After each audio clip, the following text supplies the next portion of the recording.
Okay, so what are we into today at the lake?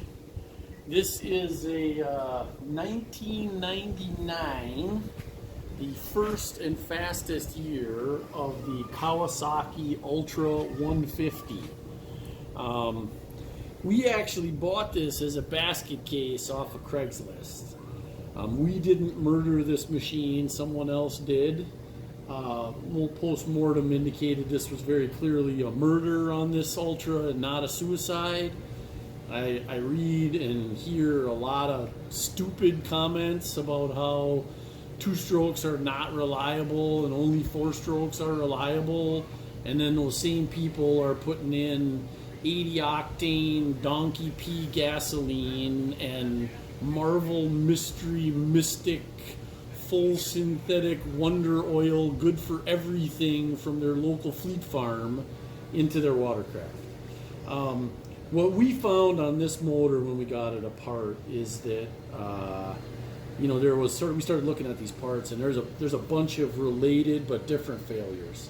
Whoever owned this didn't understand that after you get your machine out of the water, whether you winch it up on the lift, you put it on the trailer, and after you get it to dry ground, you want to run it for 30 seconds or a minute, get it hot, and dry everything out.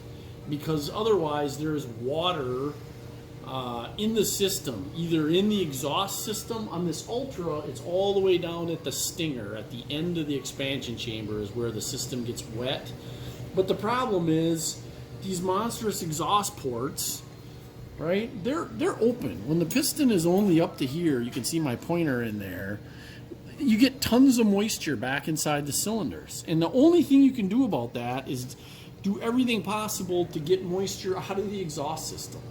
So the real indicator that that's what's going on here is that if you look in this rod bearing, see all these hard marks from the needles? These are all corrosion.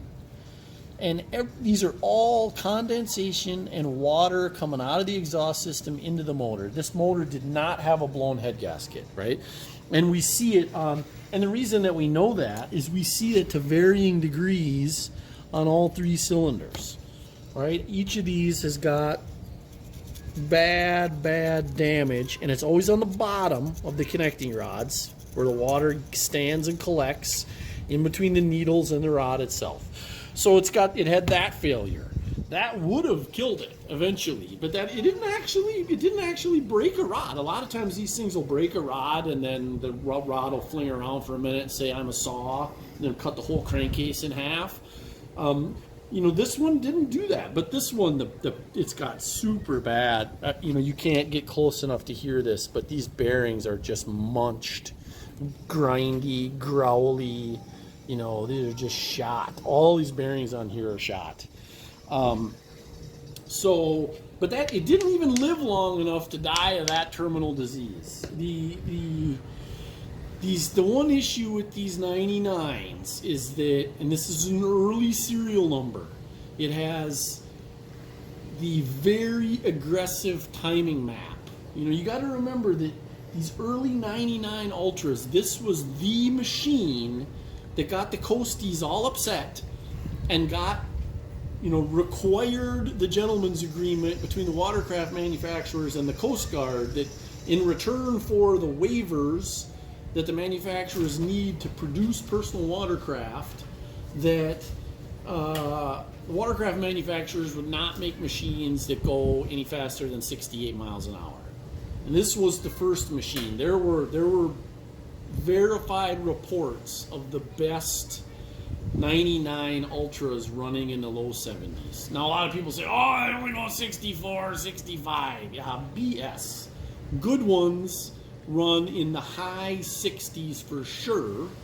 And I have seen a stock one on a radar gun run in the low 70s. Now granted, that was a good motor, right? And but it hadn't been ground on, it was not mod, it was just correctly set up, broken in carefully.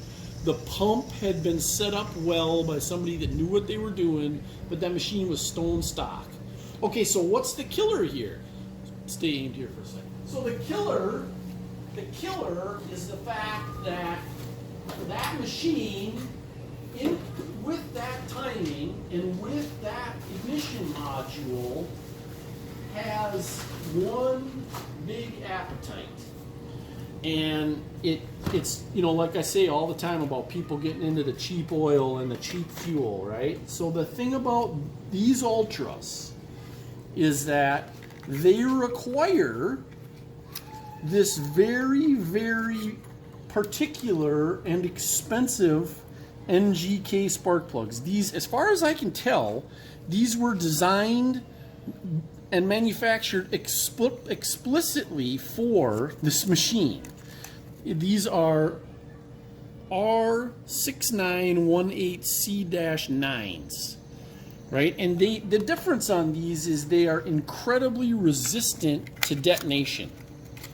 And that's the challenge. Now, what people do is they go again to their local fleet farm and they pick up some BR9ESs, which should be a similar plug, right? The heat range is very similar, should be able to use that. But the Ultra doesn't like this sharp edge. The Ultra is looking for this chamfered edge to not have detonation issues. And the ceramic in here is specifically designed to not crack and to resist detonation issues. So why do people do that? Well, because these plugs are $3, right? You can buy them for $1.99 on sale. And these special plugs are $30, right? So they say, oh, I'm going to save $90 by not putting the right plugs in my motor. Well, yeah, if you want to buy a crank and pistons, and sure, you can save that money. Now, the other thing that gets people in trouble is that there's sort of an interim solution, right? There's also this plug, the BR9EIX. And this is NGK's Iridium. This is a better plug than the BR9ES, right? It looks more like the right plug. You can see it's got the right chamfer, right? It's got the finer wire electrode than the, you know, this is a caveman plug, this BR9ES, right? This is a caveman plug. But there is not a lot of good data on how safe it is to run these BR9EIXs in these motors. You're really sort of on your own. They look very similar. You know, I wish somebody else would go out and try them and report back to me, because in general, I don't see a good reason to not run the right plugs in these motors. Because these key-in carburetors that are on these engines, when they're set up and running right, these engines don't follow plugs. You can run the same plugs. Now, the one thing you can do, and I agree with this, is that get yourself some BR9ESs and stick them in your motor when you're going to winterize it, right? Put these in and then fog the crap out of your motor with fogging oil. Don't wreck your $90 worth of spark plugs with fogging oil. Put this in a cheap set in there just for fogging the motor, right? No problem. So what happened? So we've got a center cylinder, you know, total catastrophic failure, right? I mean, just cooked, just completely cooked. Now you can see the rings are still free. There are some deposits. And this motor, you know, this motor only had like 66 hours. There's only 66 hours on this machine. And there's already some deposits down in the ringlands. And it also killed the PTO, not as bad, but it scuffed the PTO. You know, this was going for the classic four-corner seizure. It didn't really start wiping on the intake side, but you can see the damage to the rings. And really the only cylinder that survived it all was the mag side, and even it was starting to wipe, right? You can see the scratch and the hard marks. So when we tore it down, I've got access to a really good snowmobile crank rebuilder, and he normally hates these damn Kawasaki's, but I got him to reman a crank for me. There aren't a lot of, you know, Ski Works is out there, does really good work on Ultras, but I don't have patience for people that are super slow and don't respond. And, you know, there's a lot of people out there schlepping the idea that you can re-sleeve these Ultra cylinders, put a steel sleeve in them. That doesn't, I mean, yeah, you can run the engine, but it'll never be as good as the original Nikasil plated motor. Now you can see that this cylinder, so I do have the right diamond hone, and I honed these lightly just to see if they would clean up. And you can see in here that this was not going to clean up, right? There's stuff here I can catch my fingernail on down here in the bore. And this cylinder right now is actually just inside the service limits. There's no way you could hone that out of there and stay in the service limits. And they all were sort of variations of that, you know. This is the original center. You can tell by all equal length studs. And surprisingly, it honed up pretty decent, but it's outside the service limits. It cleaned up, but it's 2 thou over already just from honing it. And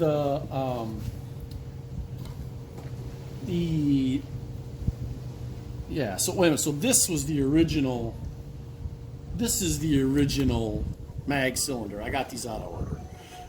And this one almost cleaned up.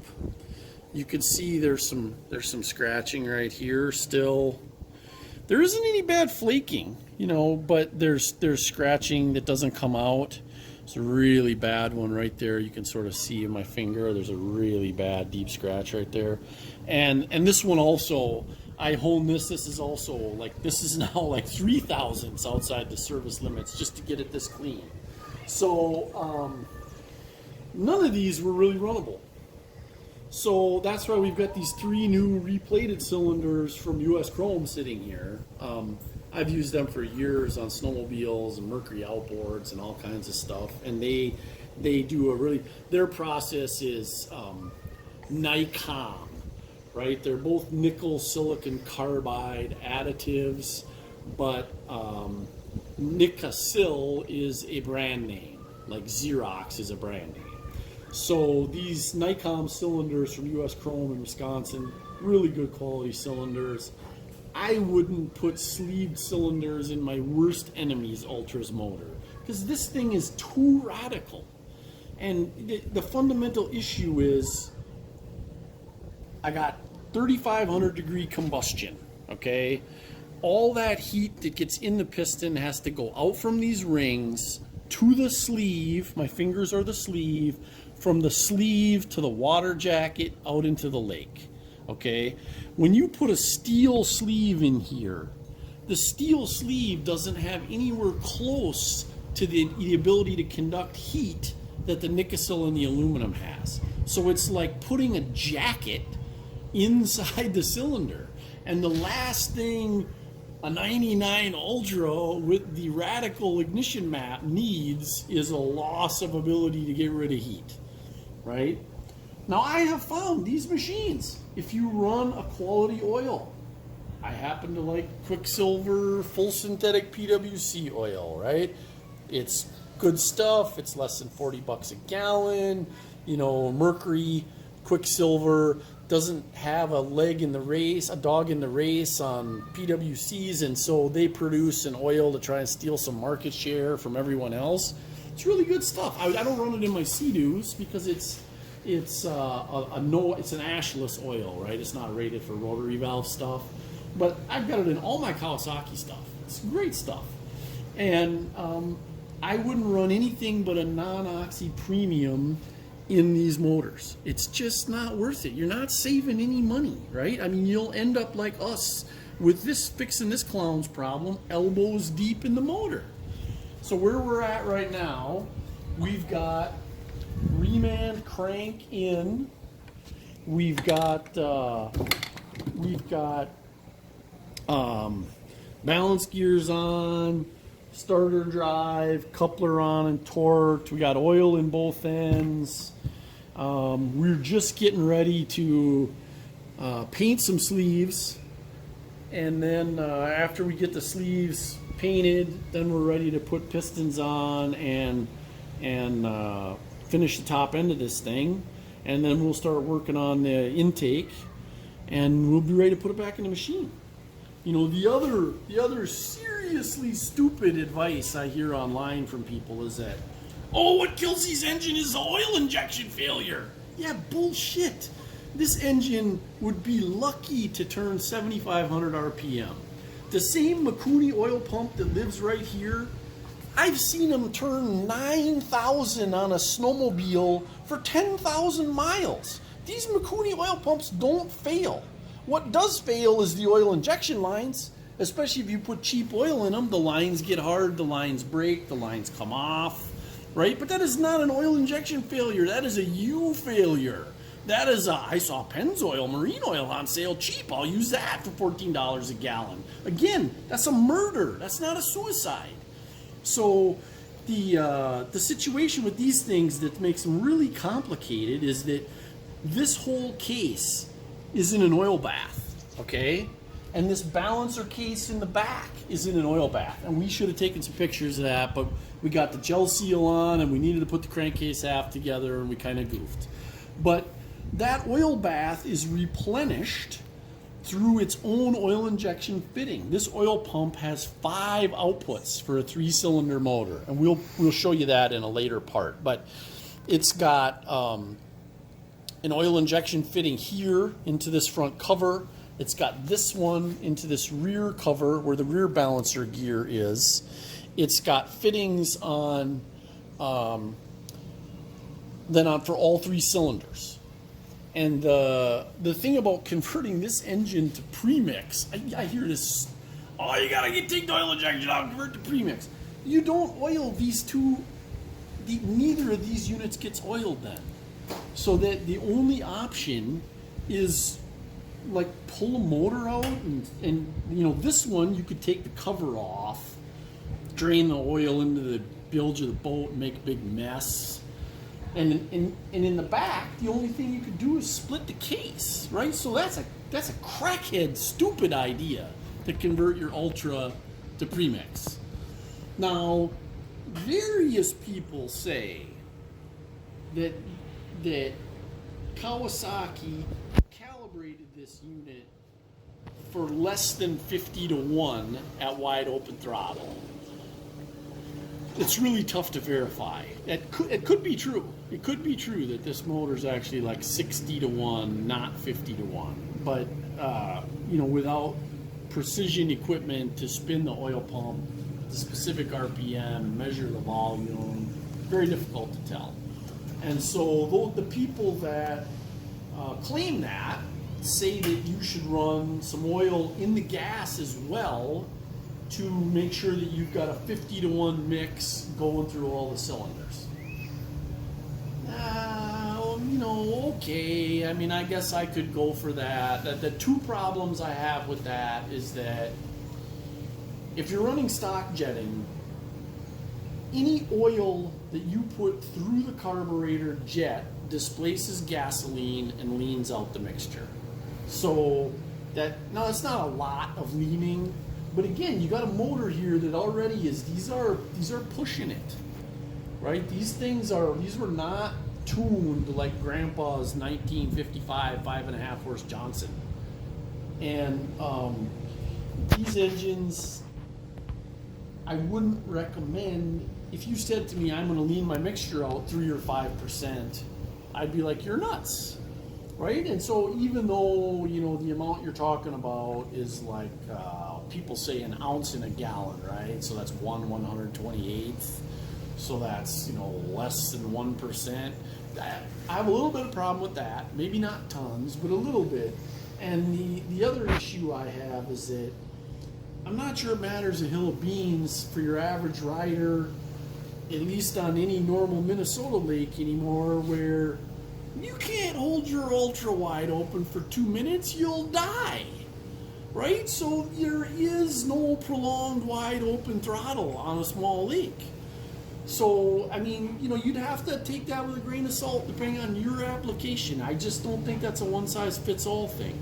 Now, obviously, I'm going to add a little oil to this for break-in because, you know, we got to make sure that this oil injection pump is running and everything's happy. So we're going to have oil in the first tank. But after that, I'm not adding any oil to this motor. So we'll get a few more things done, and we'll maybe come back and talk a little bit about how we're going to measure the new pistons to the new cylinders for piston to wall clearance, and how we're going to set up to make sure we've got sufficient ring end gap. But that's the intro to the Ultra right there. Okay, so we're at the lake, back on this 99 Kawasaki Ultra 150 project. We've got the crankcase all together, got the balance gears on both ends, got the starter, got cylinders in place, couplers on. Got to do the water tube yet over here, and the exhaust manifold. But what we're interested in is that as we started thinking about getting this motor back in the machine, we got into the machine some and noticed that, you know, not only was this thing running on some funky Marvel mystery mystic who knows what oil, and running BR9 ES's instead of the appropriate RN6918C spark plugs, and was full of river gas with ethanol, that it also had been run through a bunch of sandbars, and that we could still see on the head where the water jackets around the heads are full of sand and dirt. We also found when we pulled the water outlet tube where, so on an Ultra, the front cylinder goes to an outboard telltale or pisser that's right on the starboard side of the machine, and the center and the rear go to outlets on the back of the machine, and they're here. And this is what we found when we pulled those off. So the center is completely full of dirt.